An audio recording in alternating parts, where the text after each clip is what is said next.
जी महाराज की कही गई पुनः चाली बेले श्री श्री ठाकुर नमिता को कहले तुम्हें सागे जाओ तो पछे पछे जाओ नमिता जाइए पछे पछे किसी बाट गला नमिता पचार हिंदी में कथबार्ता ओडिया कहूँ मत हिंदी भल कही आसेनी कहते आप बोधे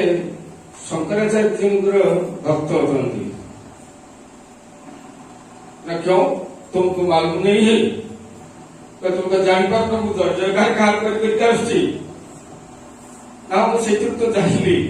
आप शंकराचार्य भक्त बोले ना शंकराचार्य जी का मतलब क्या है इधर भी तुमको मालूम नहीं। अरे ब्रह्म सत्यम जगन मिथ्या शंकराचार्य जी दर्शन आलोचना गुरुत्व देते ब्रह्म सत्यम जगन मिथ्या नहीं ब्रह्म सत्यम जगन मिथ्या इस कहने का ऐसा कहने का मतलब क्या है शंकराचार्य जी का नमिता पर चिंतित भाव में कहले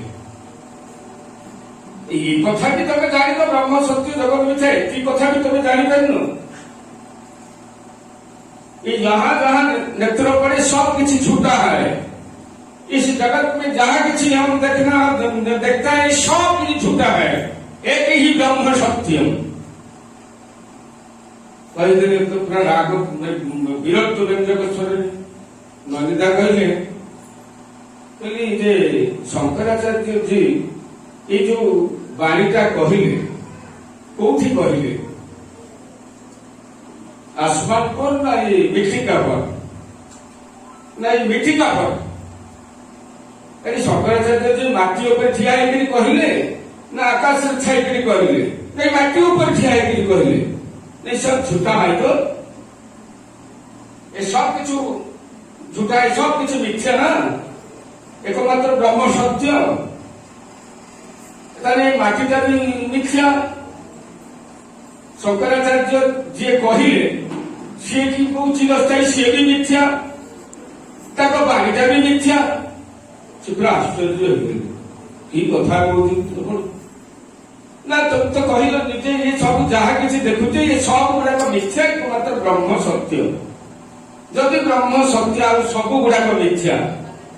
शंकराचार्य जो ठिया जहाँ कहले एवं निजे भी ये सब मिथ्या छड़ा किसी कारण शंकराचार्य आज अच्छा काली रे ना ये माटी गुड़ा माटी वृक्ष लता कीट पतंग ये सब मिथ्या केवल ब्रह्म सत्य सी जो उत्तेजित ही जो उत्तर दौले से पूरा स्तंभीभूत हो स्थिर हो आप कौन कहवाक चाहते ना मुझे आगे जानी ना ठाकुर जहाँ कहते से कथा कहवाक जाए ना ठाकुर कौन कहती ना सर्वम खलु इदं ब्रह्म ठाकुर कहवाक चाहते सर्वम खलु इदं ब्रह्म जहाँ वृद्धि प्राप्त हुई जो कथा भाई कहते जहाँ वृद्धि प्राप्त हुई जहाँ ही हुई ताहा भी रही से ब्रह्म एमती करी तुम्हें ब्रह्म से ब्रह्म वृक्षलता कीट पतंग ब्रह्म भगवत विचार श्लोक ब्रह्मार्पणम ब्रह्म हवि ब्रह्माग्नौ ब्रह्मणाहुतम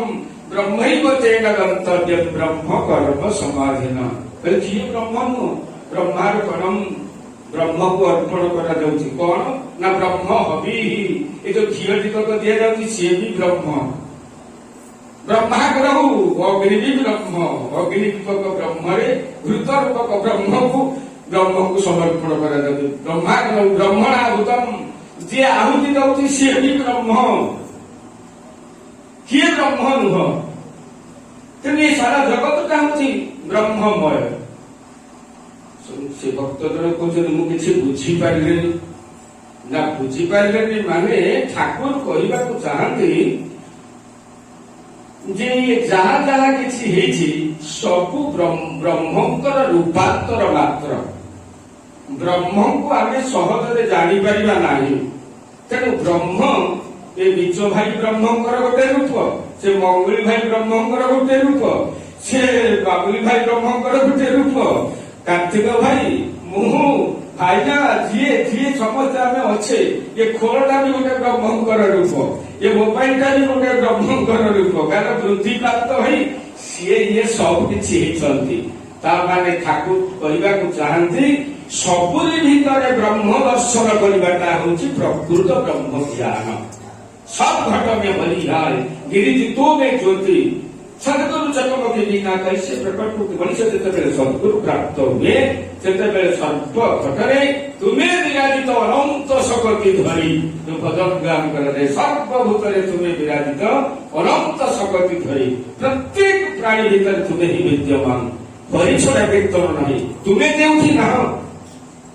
सेठी केही नाही आ तुम्हें जो अच्छ सेठी सब किसी अच्छी ये हूँ ब्रह्मर रहस्य ताले आम प्रत्येक ब्रह्मंकर गोटे व्यक्त रूप एक कथा आम अनुभव करने दरकार मु गोटे ईश्वर सन्तान मुझे धारार गोटे स्रोत मो भीतर से उज्जीवित तुम्हें अच्छ बोली मु अच्छी प्रभु तुम्हें अच्छ बोली मु अच्छी ए दुनिया दांडे मुझे एकाकी तुम्हें मोर सबू किसी मुझे एकाकी तुम्हें अच्छ बोली मुझे हसुची खेलुची गाउची नाचुची जहाँ किसी काम करुची तुम्हें जदि न थांत ताले ये इंद्रिय गुड़ाक किसी करते हाथ थाई देते न थाई तेरे परम दयाल दया करके आमको शरीर टिके देइचंती एवं अंग प्रत्यंग देइचंती केवल तांको अनुभव करबा तांको काम करबा एतद व्यतीत अन्य किछि पाई नुहे सेही कथा वेदरे मध्य कहुଯାଇଛି ओम भद्रम कर्णेभिः शृणुयाम देवाः भद्रम पश्येमाक्षभिर्यजत्राः स्थिरैरङ्गैस्तुष्टुवांसस्तनूभिः व्यसेम देवहितं जगायुः वेद मंत्र रे कहुଯାଇଛି हे देवगण तुम्हें मैंने ये शरीर टी प्रदान कर शरीर जो अंग प्रत्यंग गुड़िक एगुड़िक मुझे किपर विनियोग करी भद्रम कर्णेभिः शृणुयाम कर्णेभिः आम प्रति प्रत्येक ये कान गुड़िक साहाय्य भद्रम शृणुयाम प्रति प्रत्येक कुशल वार्ता जमी शुणु बाबुली भाई निंदा को न शुणु ए कान कि रवि भाई निंदा ए कान न शुणु काहारी निंदा दोष दुर्गुणर कथा ए कान न शुणु प्रति प्रत्येक मंगलर कथा शुणु प्रभु ए कान भद्रम कर्णेभिः शृणुयाम देवाः भद्रम पश्येमाक्षभिः ये जो आखि गुड़िक आम पाइचे ए आखि गुड़िक माध्यम प्रति प्रत्येक सुगुण गुड़िक मुझे देखे कहानी दोष दुर्गुण तो समस्त भीतर अच्छी गुह को मारे मुह को फड़े तेणु दोष दुर्गुण तू जब आम घांटा ताले से दोष दुर्गुण गुड़ाक सब अच्छी आम आम जन बाहुटी देखे कहवा आउ तीन टा गुटी आम निज चली बुझा हम तेणु दोष मत मो आखि जमी अन्यर सदा सर्वदा गुण देखू भल गुण को मंगलकर गुण को जमी देखू भद्रम पश्येमाक्षर स्थिरैरङ्गैस्तुष्टुवांसस्तनूभिः ये जो तनु पाई जो शरीर पाई शरीर प्रत्येक अंग प्रत्येक जमी स्थिर रहती दृढ़ रहती शक्तिशाली रहती जो कथा भाई कहते सर्वप्रथम दुर्बलता विरुद्ध आमको युद्ध करने साहसी हवाक हम वीर हवाक हम स्थिरैः अंगैः स्तुष्टुवांसः मुझे जो शरीर माध्यम जो अंग प्रत्येक दिखाई से प्रत्येक गुड़िक मोर शक्त सुदृढ़ मजबूत कर्म तत्पर होती आपणकर सदा सर्वदा स्तुष्टुवांस स्तुति करिबारे लागि जातु अर्थात आपणक कर्म करिबारे माने समस्ते जति सदा सर्वदा तत्पर रहंतु व्यसेम देवाहितं ददायुः हे परमेश्वर मुझे जेते दिन बंचिबे पृथ्वी पृष्ठरे तुम्हारे कार्य जत आयु व्यसेम जेते दिन बंचिबी तवाहितं तुम्हारी कार्य संपादन करने बसी ये चमत्कार कथा कहुई ठाकुर अनुकूल चंद्र तदन रूप आदर्श विनायक ग्रंथ बाणी कहले मन रख ईश्वर पूजार दिवंत वेदी सर्वपुर बाण पुरुषोत्तम যে ঈশ্বরঙ্কর মনোনীত প্রেরিত পুরুষ ঈশ্বর উপাসনা সার্থক হয়ে উঠে তাঙ্করি উপাসনার ভিতর দেই তাଙ୍କୁ ଭଲ ପାଉ ବାକ୍ୟ ବ୍ୟବହାର ଚାଲିଚଳନ ଭାବ ଭକ୍ତି ସବୁରି ଭିତର ଦେଇ ତାଙ୍କଠାରେ ତୁମର ପ୍ରୀତି ଯେପରି ପରିସ୍ଫୁଟ ହୋଇ ଉଠେ ସକ୍ରିୟ ଉପଚୟ ଉର୍ବର୍ଦ୍ଧନାରେ ଆଉ ତାହା ହିଁ ଯେପରି ତୁମର ଉପଭୋଗ୍ୟ ହୁଏ ତାଙ୍କରି ଆଖିରେ ତୁମେ ଦେଖ ତାଙ୍କରି କାନରେ ତୁମେ ଶୁଣ ତାଙ୍କରି ନାକରେ ତୁମେ ଧ୍ୟାନ ନିଅ ତାଙ୍କରି ମାନେ ମୁଖରେ ତୁମେ ଆହାର କର ହସ୍ତ ତାଙ୍କରି ଅଭିଦୀପନାରେ କର୍ମଠ ହେଇ ଉଠୁ ପଦ ସେଇ ସନ୍ଦୀପରି ତାତ୍ପର୍ଯ୍ୟରେ ସୁସଙ୍ଗତ ଚଳଣି ଭଙ୍ଗିମାରେ ତୁମକୁ ସଞ୍ଚାଳିତ କରି ତୋଳୁ ଏହିପରି କରି ନିଜର କରି ନିଅ এই ନିଜର କରି ନେବା ଭିତରେ ହିଁ ପ୍ରାପ୍ତି ନିହିତ କେତେ ସୁନ୍ଦର ଭାବରେ ଠାକୁର ଦେଇକି କହିଲେ କହିଲେ ମନେ ରଖ ଈଶ୍ୱର ପୂଜାର ଜୀବନ୍ତ ବେଦୀ ହିଁ ସର୍ବପୁରୟମାନ ପୁରୁଷୋତ୍ତମ ଈଶ୍ୱର ପୂଜା କରିବାର ଜୀବନ୍ତ ବେଦୀ ହେଲେ ସର୍ବପୁରୟମାନ ସମସ୍ତ ଦେବାଦେବୀଙ୍କର ଦେବତାର ସମାହାର ଏହି ପୁରୁଷୋତ୍ତମରେ ସୃଷ୍ଟି ସହଜ ମାନୁଷ ନର ରୂପେ କରେ ଧୃତି ଦୃଷ୍ଟି ସବୁ ଦେବାଦେବୀଙ୍କର ଘନୀଭୂତ ରୂପ ହେଉଛନ୍ତି ଆମର ଉପାସ୍ୟ ପରମ ଗୁରୁ ପରମ ଆଚାର୍ଯ୍ୟ ପରମ ବାନ୍ଧବ ଶ୍ରୀ ଶ୍ରୀ ଠାକୁର ସେତିକି ବେଳେ ଈଶ୍ୱର ଉପାସନା ସାର୍ଥକ ହେବ ଯେତେବେଳେ ମଣିଷ ଜୀବନରେ ଇଷ୍ଟ ଆଦର୍ଶ ଗୁରୁଙ୍କୁ ଧରି ତାଙ୍କର ବିଧି ବିଧାନ ମାନି ଚାଲିବ କିନ୍ତୁ ଆମେ କଣ କରୁଛୁ ଇଏ ଜୀବନ୍ତ ମଣିଷ ଖାଲି ଦେହରେ ବହିଛନ୍ତି ଲୁଗା ଖଣ୍ଡେ ପିନ୍ଧୁଛନ୍ତି ମୋର ତ ଦିଟା ହାତ ତାଙ୍କର ତ ଦିଟା ହାତ ମୋର ତ ଦିଟା ଗୋଡ ତାଙ୍କର ଦିଟା ଗୋଡ ଆଉ କଣ ତାଙ୍କ ମୋ ଭିତରେ ପାର୍ଥକ୍ୟ ରହିଲା ଏଣେ ମୟୂର ଚୂଳ କୁଆଡେ ଗଲା ଚତୁର୍ଭୁଜ ଶଙ୍ଖ ଚକ୍ର ଗଦା ପଦ୍ମ ହାତ କୁଆଡେ ଗଲା ସେ ଶିବଙ୍କର ଲିଙ୍ଗ ମୂର୍ତ୍ତି କୁଆଡେ ଗଲା ତାଙ୍କ ବେକରେ ସାପ କୁଆଡେ ଗଲା ଆମେ ୟାକୁ ସବୁ ଉଙ୍ଗାଳିବାରେ ବ୍ୟସ୍ତ ରହିଛୁ ଆମେ ନାନା ଦିଅ ଦେବତାଙ୍କର ପୂଜା ଏଇ ସନ୍ତୋଷୀ ମାଙ୍କର ଗୋଟେ ରୂପ ହେଇଛି ପଥରରେ ଖୋଳା ହେଇକି ଚତୁର୍ଥାମୂର୍ତ୍ତି ମା ମାନେ ଖାଲି ଦେଖିଲେ ସେଥିପାଇଁ ମୁଣ୍ଡ ମାରି ଗଳି ଯିବେ ମା ମଙ୍ଗଳାଙ୍କର ମନ୍ଦିରକୁ ଯାଇ ଫସିଗଲେ ଦେଖିଲେ ସିନ୍ଦୁର ମେଳରେ ମରା ହେଇଛି ଫୁଲମାଳ ଚଢା ହେଇଛି ଯାଇକି ମୁଣ୍ଡ ବାଡେଇ ଗଳିଗଲେ ଶାରଳା ମନ୍ଦିରରେ ଯାଇ ଗଳିଗଲେ କଣ ବିକଳ ଆମେ ହଉଛୁ ଦେବତାଙ୍କୁ ଏ କାଠ ପଥର ଭିତରେ ଦର୍ଶନ କରିବା ପାଇଁ କିନ୍ତୁ ନିଜ ଭିତରେ ଈଶ୍ୱର ଭଗବାନ ଅଛନ୍ତି ସେ କଥାଟାକୁ ଆମେ କେବେ ତର୍ଜମା କରିନୁ ବିଶ୍ଳେଷଣ କରିନୁ ମୁଁ ଯେ ବ୍ରହ୍ମଙ୍କର ବ୍ୟକ୍ତ ରୂପ ମା ମଙ୍ଗଳାଙ୍କର ବ୍ୟକ୍ତ ରୂପ ମା ଲକ୍ଷ୍ମୀଙ୍କର ବ୍ୟକ୍ତ ରୂପ ମା ସରସ୍ୱତୀଙ୍କର ବ୍ୟକ୍ତ ରୂପ ପ୍ରତ୍ୟେକ ମା ଲକ୍ଷ୍ମୀଙ୍କର ଗୋଟେ ଗୋଟେ ରୂପ ମଙ୍ଗଳାଙ୍କର ଗୋଟେ ଗୋଟେ ରୂପ ସନ୍ତୋଷୀଙ୍କର ଗୋଟେ ଗୋଟେ ରୂପ ତାରିଣୀଙ୍କର ଗୋଟେ ଗୋଟେ ରୂପ କେମିତି ନା ତାକୁ ବ୍ୟାଖ୍ୟା କରିଦେଲେ ଠାକୁରଙ୍କୁ ଧରିଲେ ମଣିଷ ବୁଝିପାରିବ ତାରିଣୀ ଆସିଛି ତୃ ଧାତୁରୁ ରକ୍ଷା କରିବା ଅର୍ଥାତ୍ ଗୋଟେ ମା କଣ କରୁଛି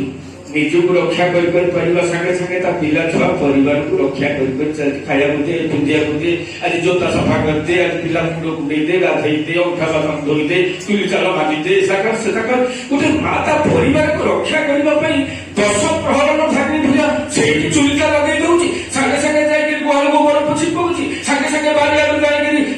ଭେଣ୍ଡି କଲରା ତୋଳି ଆଣୁଛି ସାଙ୍ଗେ ସାଙ୍ଗେ ଖରିକା ଧରି ଦାଣ୍ଡ ଖରିକି ପକଉଛି ଗୋଟେ ମା ଭାତ ବସେଇବା ଭିତରେ 10ଟା କାମ ଅଛି ତାରି ସାଙ୍ଗରେ କରୁଛନ୍ତି ଛୁଆକୁ ଯାଇକିରି ବୋଧ ଦଉଛି ଇତ୍ୟାଦି ଇତ୍ୟାଦି କଥା ତାମାନେ 10 ପ୍ରହରଣ ଧାରିଣୀ ତାରିଣୀ ସ୍ୱରୂପିଣୀ ଗୋଟିଏ ମା ଗୋଟେ ନାରୀ ମା କେବେ ଆମେ ନିଜକୁ ଭାବିଛେ ଆମେ ଗଲେ ଜଣେ ଲକ୍ଷ୍ମୀ ଲକ୍ଷ୍ମୀ ଆସିଛି ଲକ୍ଷ୍ମୀ ଭାଗରୁ ଅଙ୍କନ ଦର୍ଶନ ଜ୍ଞାନ ବୁଦ୍ଧକରଣ ଇତ୍ୟାଦି ଇତ୍ୟାଦି କଥା ବହୁତ କଥା ଅଙ୍କନ ଦର୍ଶନ ଜ୍ଞାନ ଚିହ୍ନିକରଣ ଅବବୋଧନ এই গুণ গুড়াক স্নেহ তুষ্টি সেবা সংগ্রাম নিষ্ঠা আচার নিয়ম ଯେଉଁ ଝିଅର ସ୍ୱଭାବ ସିଦ୍ଧ ଲକ୍ଷ୍ମୀ ଅନୁଭବ ସବୁ ଯାହା କିଛି ମନେ ଅହଙ୍କା ଗୁନ୍ଥି ରଖେ ପ୍ରାଣେ ସେ ସୁନ୍ଦର କଥା ଠାକୁର ପାଣି ଦେଇକି ଗୋଟେ ଝିଅର ଗୋଟେ ଲକ୍ଷ୍ମୀ ହଉଛି କେମିତି ସ୍ନେହ ତୁଷ୍ଟି ସେବା ସଂଗ୍ରାମ ନିଷ୍ଠା ଆଚାର ନିୟମ ଯେଉଁ ଝିଅର ସ୍ୱଭାବ ସିଦ୍ଧ ଲକ୍ଷ୍ମୀ ଅନୁଭବ ସବୁ ଯାହା କିଛି ମନେ ଅହଙ୍କା ଚିହ୍ନ ଦେଖିକି ଚିହ୍ନେ ଜ୍ଞାନ ବୋଧନାର ବ୍ୟବସ୍ଥିତି ଗୁନ୍ଥି ରଖେ ପ୍ରାଣେ ସେଇ ଅନିଷ୍ଠ ଏପରି ଝିଅ ହିଁ ହୁଏ ଲକ୍ଷ୍ମୀ ଝିଅ ଏପରି ଝିଅ ରହିଲେ ଘରେ ନାହିଁ କୌଣସି ଭୟ କହିଲେ ସେଇ ଅନିଷ୍ଠ ଏପରି ଝିଅ ହୁଏ ଲକ୍ଷ୍ମୀ ଝିଅ ଲକ୍ଷ୍ମୀ କୋଉଠି ସାଗର ସମୁଦ୍ରରୁ ଜନ୍ମ ହେଇଥିଲେ ଏଇ ଚତୁର୍ଭୁଜ ଧାରିଣୀ ଏଇ ମୁକୁଟଧାରୀ ଚିତ୍ର ପ୍ରତିମା ଲକ୍ଷ୍ମୀ ଆମେ ବା ନିଜେ ଗୋଟେ ଗୋଟେ ଲକ୍ଷ୍ମୀ ମା ମାନେ ପ୍ରତ୍ୟେକ ଭାବିବା ଦରକାର ମଙ୍ଗଳା କହିଲେ ଯିଏ ମଙ୍ଗଳ ସ୍ୱରୂପିଣୀ ପ୍ରତ୍ୟେକଙ୍କର ମଙ୍ଗଳ କାମନା କରେ ସିଏ ହଉଛି ମଙ୍ଗଳା ସିଏ ଯିଏ ନିଜେ ସନ୍ତୁଷ୍ଟ ରହିବା ସଙ୍ଗେ ସଙ୍ଗେ ଅନ୍ୟମାନଙ୍କୁ ସନ୍ତୁଷ୍ଟ କରି ଚାଲେ ସିଏ ହଉଛି ସନ୍ତୋଷୀ ବୁଝିବାକୁ ହବ ରହସ୍ୟ ତାହେଲେ ସବୁ ଦେବାଦେବୀ ଆମରି ଭିତରେ ବିଦ୍ୟମାନ ଆମେ ତାହାକୁ ଜାଣିବା ପାଇଁ ଏସବୁ କାଠ ପଥର ଦେବତା ପୂଜା କରୁଛୁ କାହିଁକିନା ଏ ବାହ୍ୟ ପୂଜା ଅଧମା ଅଧମ ଶାସ୍ତ୍ରରେ କହିଲେ ବାହାର ପୂଜା ହଉଛି ଅଧମ ଠାରୁ ଆହୁରି ଅଧମ ବାହ୍ୟ ପୂଜାଟା ବାହାରେ ଯେତେ ପୂଜା କରୁଛୁ ଅଧମା ଅଧମ ଯାକୁ ଅଧମ ଭିତରେ ଆହୁରି ଅଧମ ଆଉ ଯଦି ବା ତାକୁ କରୁଥାଉ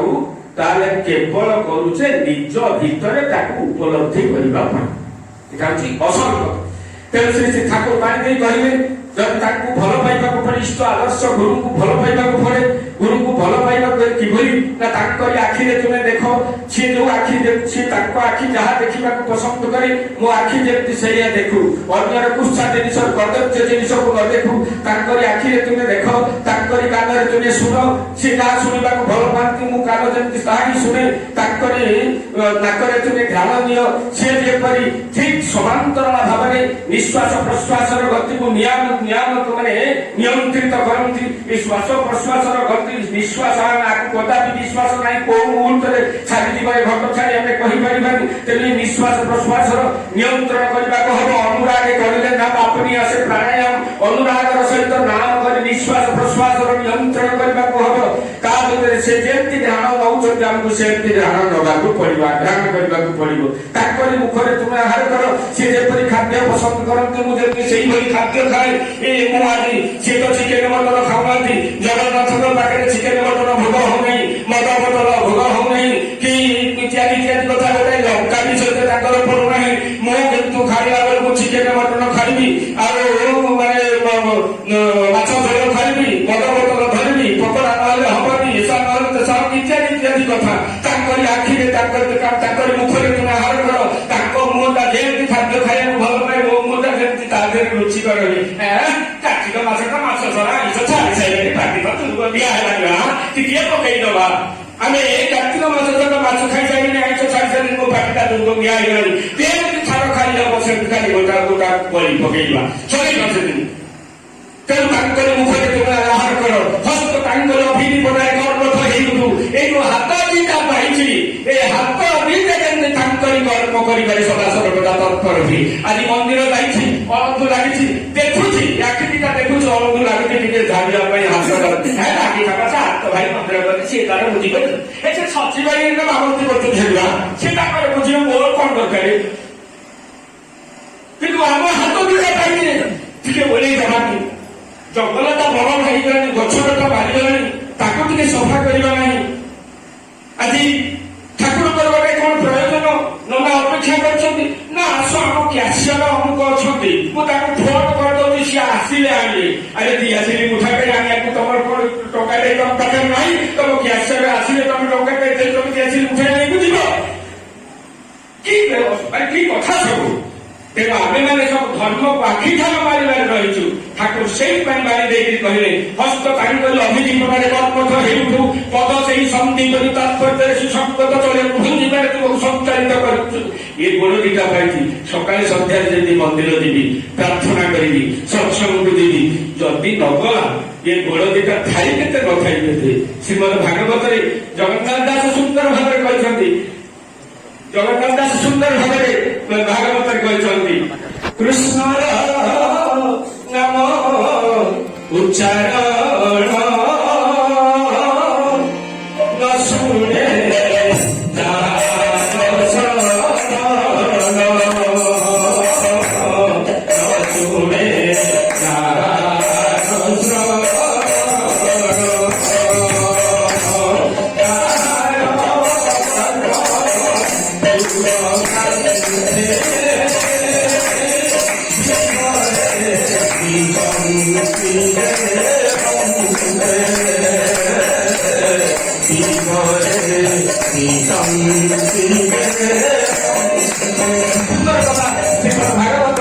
ଶବ୍ଦରେ ପ୍ରତ୍ୟେକ ଅଙ୍ଗ ପ୍ରତ୍ୟେକର କର୍ତ୍ତବ୍ୟ ସମ୍ପର୍କରେ ଜଗନ୍ନାଥ ଦାସ ବର୍ଣ୍ଣନା କରିଛନ୍ତି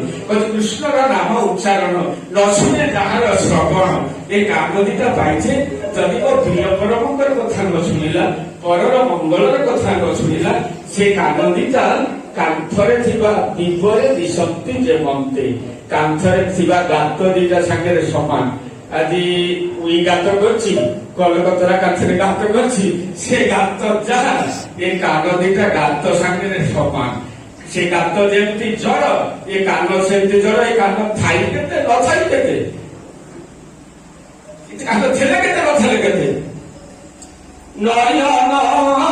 ବେନି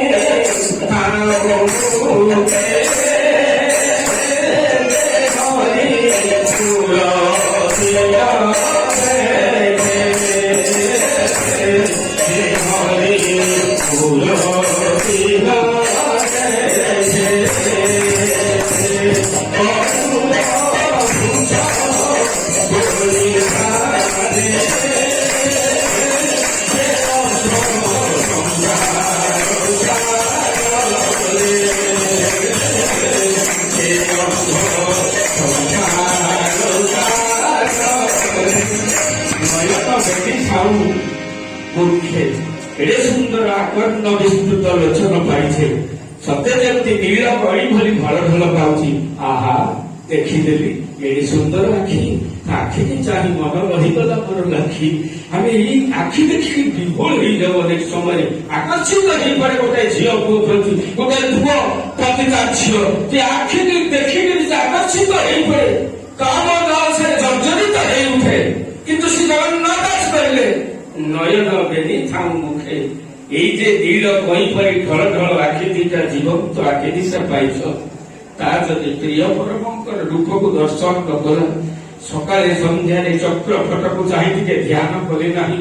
ଗୋଟାଏ ମା ମୁହଁରେ ଲକ୍ଷ୍ମୀଙ୍କର ରୂପକୁ ଦେଖିଲେ ନାହିଁ ଗୋଟାଏ ଝିଅ ମୁହଁରେ ସରସ୍ୱତୀଙ୍କର ରୂପକୁ ଦେଖିଲେ ନାହିଁ ମୋ ଗର୍ଭଧାରିଣୀ ମାର ରୂପକୁ ଦେଖିଲେ ନାହିଁ କାମ ଲାଳସାରେ ଜର୍ଜରିତ ହେଇ ବିଦ୍ରୁପ କଟାକ୍ଷ ମନ୍ତବ୍ୟ ପାର କଲି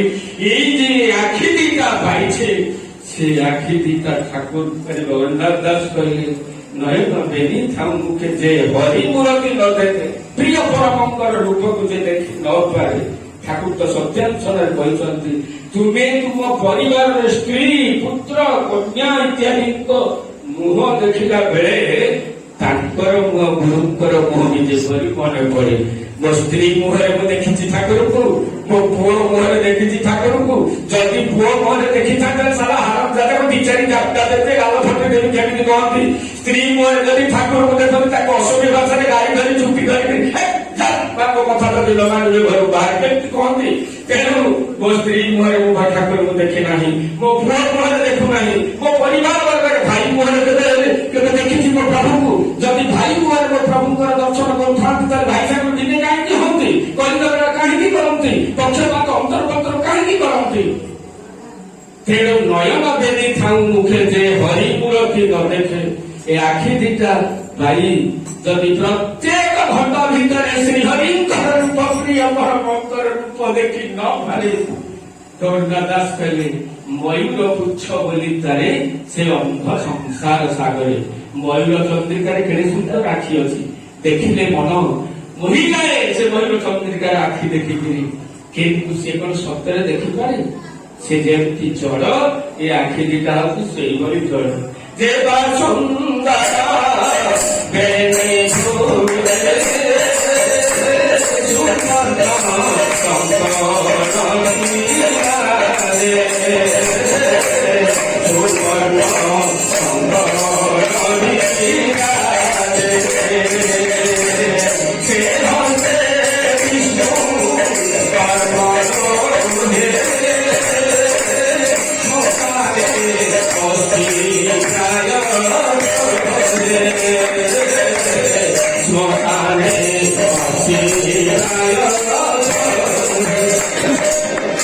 ଗୋଟେ ଝିଅଟି ଗୋଟେ ମାଠି ସେ ତା ସ୍ୱାମୀ ଯଦି ତା ପାଇଁ ଭଲ ଭଲ ଦାମିକିଆ ଚୁଡ଼ି ନ ଆଣନ୍ତି ଆଉ ଭଲ ସୁନାର ବା କଙ୍କଣ ବାଲା ଯଦି ତିଆରି ନ କରୁଛି ଏତେ ବର୍ଷ ହେଲା ବାହା ହେଲାଣି ତମେ ମୋକେ କଣ କରିଛ ବା ମୋ ବାପା ଦେଇଥିଲା ମୁଁ ସେଇଆକୁ ପିନ୍ଧି ଖୋଳପା ଛାଡ଼ିଲାନି କି ତମେ ହଲେ କରିଛ ତମେ ମୋ ପାଇଁ କେବେ କରିଛ କି ରୋଜଗାର କରୁଛ ତମେ ଆମେ କାନକୁ ହଲେ ଫୁଲ ଆଣିଛେ ସେଇଆକୁ ପିନ୍ଧି ପିନ୍ଧି ମୋର ଦିନ ଗଲାଣି ହଲେ ଦାମିକିଆ ଫୁଲ ଆଣିକିରି ଦଉନାହ ଆମେ କାନକୁ କାନ ଫୁଲରେ ସଜଉଛେ ହାତକୁ ଚବି ଶଙ୍ଖା ବାଲାରେ ସଜଉଛେ କିନ୍ତୁ ପରିଷ୍କାର ଭାବେ କୁହାଗଲା